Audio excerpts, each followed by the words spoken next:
Once upon a time, there was a village. One of the families that lived in the village was very rich. They were so rich that the door to their house was made of gold, and its walls were made of glass. Perhaps that is why everyone called them the Golden Doors. The Golden Doors' next-door neighbors were as poor as the Golden Doors were rich.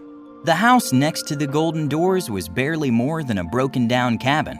But anyone and everyone who came to the village were sure to be welcome to this house as guests, and would not be allowed to leave without filling their stomachs and resting their horses. This is why that family was called the Golden Hearts. The Golden Doors' house was as unwelcoming as the Golden Hearts' house was welcoming.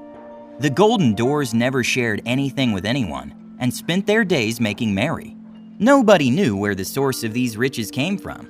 One day, a guest from God made his way to the village. The elderly man had neither horse nor bag, just a walking stick in one hand.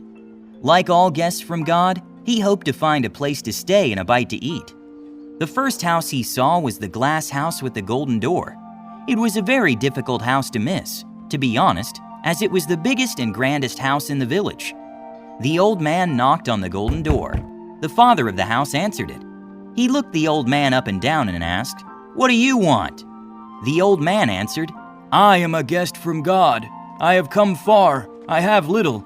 May I stay in your house one night?" The owner of the house with the golden door said, "Now don't get me wrong, old man, but if I invited just anyone in, I wouldn't have gotten so rich.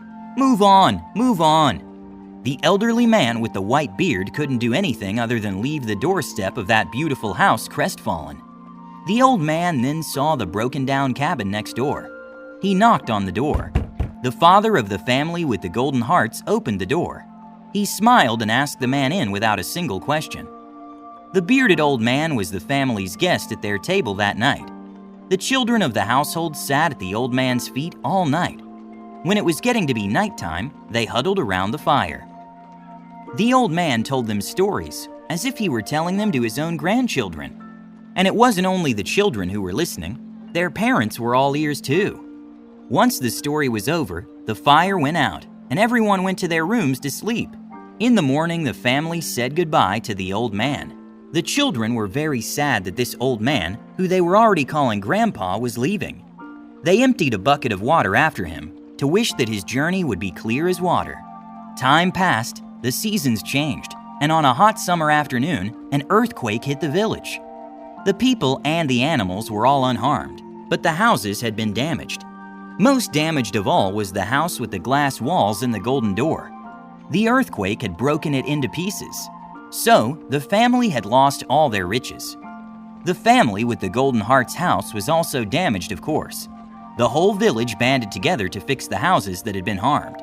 But the golden doors weren't helping anyone, and they were insisting that their house be the first to be fixed. All the villagers whose houses were in a good state were happy to open their doors to the family, but they didn't accept the offers. After all, they weren't used to being guests in other people's houses. While the whole village worked together to fix the houses, the golden doors just stood back and waited for their turn to come. Before it could come to them, it was the turn of the Golden Hearts. Seeing as the house was already a bit broken down before the earthquake, they didn't need to do much to get it back to how it was before. By this time, all the villagers were very tired, and they decided to fix this house in the morning, after a good night's rest. While everyone slept, the old man with the white beard came back to the village. He was so sad to see that the house where he told stories in front of the fire, where he laid his head to rest, was in even worse shape than before. He took a handful of earth from the ground and sprinkled it along the door of the cabin. As he did, he said, "Prosper, don't perish. Flow, don't spill." Then he left as he came. The villagers awoke the next morning to see a brand new house. It may not have had golden doors and glass walls, but it was a beautiful, sturdy house.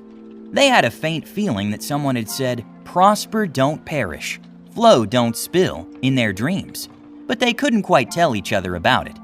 They all said there must be some good fortune in it, and looked no further. But they did do something very important.